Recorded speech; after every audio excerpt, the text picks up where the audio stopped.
IPL டிக்கெட்டுகளை மொத்தமாக வாங்கி அதனை 10 மடங்கு அதிக விலைக்கு சந்தையில் விற்பதாக குற்றச்சாட்டு ஒன்றை மனுதாரர் வைத்திருந்தார்.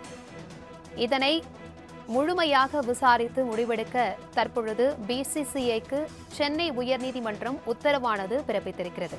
இதுகுறித்தான கூடுதல் விவரங்களுடன் இணைக்கிறார் எமது செய்தியாளர் கிருஷ்ணமூர்த்தி. வணக்கம் கிருஷ்ணமூர்த்தி, இந்த வழக்கு குறித்தான முழு விவரம் என்ன? சென்னையைச் சேர்ந்த வழக்கறிஞர் சத்யபிரகாஷ் என்பவர் தாக்கல் செய்துள்ள இந்த பொதுநல மனுவில் சென்னை சேப்பாக்கம் மைதானத்தில் நடக்கக்கூடிய ஐபிஎல் கிரிக்கெட் போட்டிகளுக்கான நியாயமான கட்டணத்தில் டிக்கெட் பெறுவது இமாலய இலக்காக உள்ளது என்று கூறியிருக்கிறார். தமிழ்நாடு கிரிக்கெட் சங்கம் ஆன்லைன் மூலம் டிக்கெட்டுகளை விற்கிறது.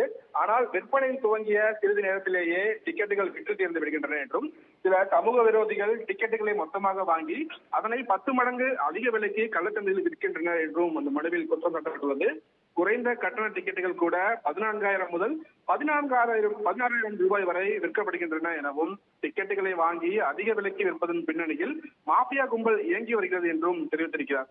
சமீபத்தில் ஐபிஎல் டிக்கெட்டுகளை கள்ள சந்தையில் விற்ற 5 பேரை காவல்துறையினர் கைது செய்துள்ளதாகவும், அவர்களிடமிருந்து 8 டிக்கெட்டுகளும் 31,500 ரூபாய் பறிமுதல் செய்யப்பட்டுள்ளது என்றும், அதனால் அந்த மாஃபியா கும்பல் மீது கடும் நடவடிக்கை எடுப்பதுடன் விதிகளை மீறி செயல்படும் சேப்பாக்கம் மைதான அதிகாரிகளுக்கும் தமிழ்நாடு கிரிக்கெட் சங்க அதிகாரிகளுக்கும் நடவடிக்கை எடுக்க வேண்டும் என்று அந்த மனுவில் கோரிக்கை வைத்திருக்கிறார்.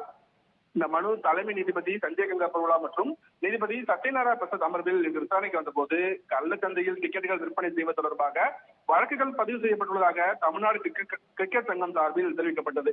இதையடுத்து விளையாட்டுப் போட்டிகள் முடியும் நேரத்தில் வழக்கு தொடரப்பட்டுள்ளதாக கூறிய நீதிபதிகள் மனுதாரரின் கோரிக்கை மனுவை பரிசீலித்து முடிவெடுக்கும்படி இந்திய கிரிக்கெட் கட்டுப்பாட்டு வாரியத்திற்கும் தமிழ்நாடு விளையாட்டு மேம்பாட்டு ஆணையத்திற்கும் நீதிபதிகள் உத்தரவிட்டிருக்கிறார்கள். பிரபாவதி, தகவல்களுக்கு நன்றி கிருஷ்ணமூர்த்தி.